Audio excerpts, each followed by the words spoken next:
Hi there, lovely people.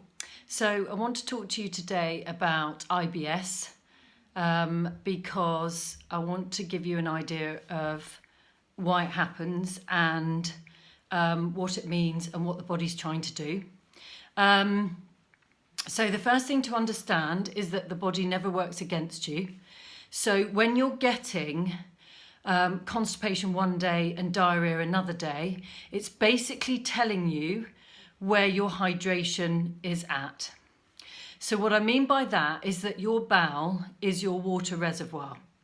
So it basically holds fluid for your body. And as you know, we're 70 to 80% fluid. So we need proper hydration all the time. So what happens is when our hydration is compromised, and this can be because of environment. So it might be you've got a really stressful environment, lots of computers around you. You've got heating, air conditioning, lighting, Wi-Fi and 4G, satellite dishes in space. You've got driving and flying, which isn't the environment, but it's just to tell you that that is very dehydrating. Flying is the most dehydrating form of travel, actually.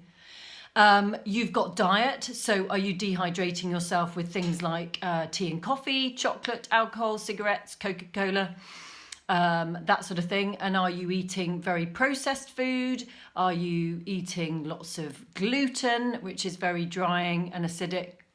That kind of diet. And then you've got lifestyle. So are you burning the candle at both ends? Are you going to sleep really late, waking really early? You know, that's going to be pretty stressful. And stress equals dehydration. So these factors affect your hydration, which is first of all going to affect your bowel because that's your water reservoir. So what happens with IBS is that because your body never works against you and is always trying to restore equilibrium, one day you're going to have constipation and potentially another day you're going to have diarrhea.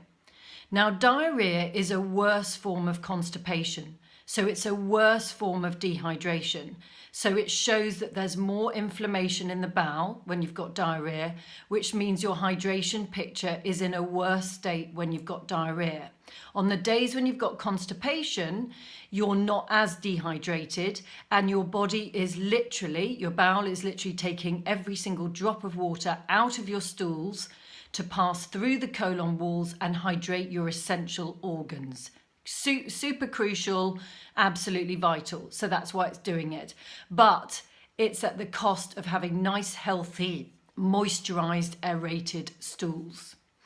So that is why one day you might get constipation and then another day you might get diarrhea and then you'll go back to constipation again because the body is trying to find the balance all the time.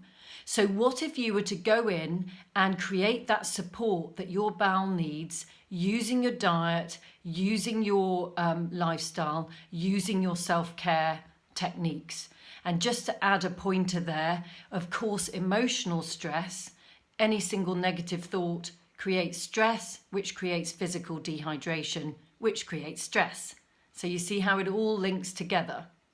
So what can you do? A few quick tips.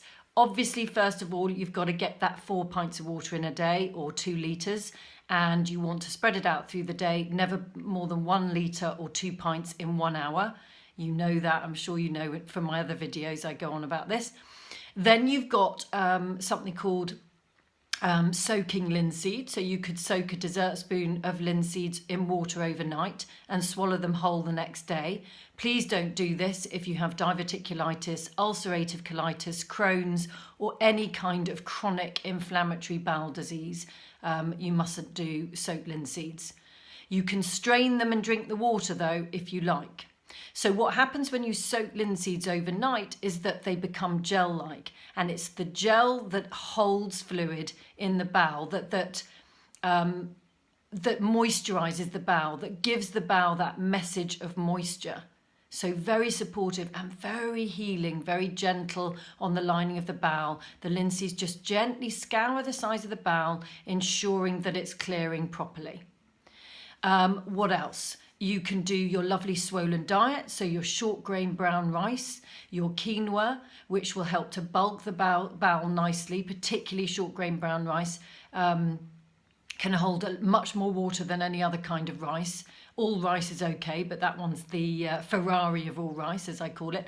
So it bulks up both sides of the bowel and helps you to produce large soft stools and holds fluid in the bowel for a period of time. Because you know when you drink water, it goes in and out real quick. So if you can use those swollen grains and the soaked linseeds as well, you're going to hold that message of fluid, moisture, water in the bowel for longer. And then you've got obviously your vegetables and your fruits and salads and soups, and then cutting back on those processed foods, gluten, drugs, as I call them, chocolate, alcohol, tea, coffee, cigarettes and Coca-Cola, that sort of thing.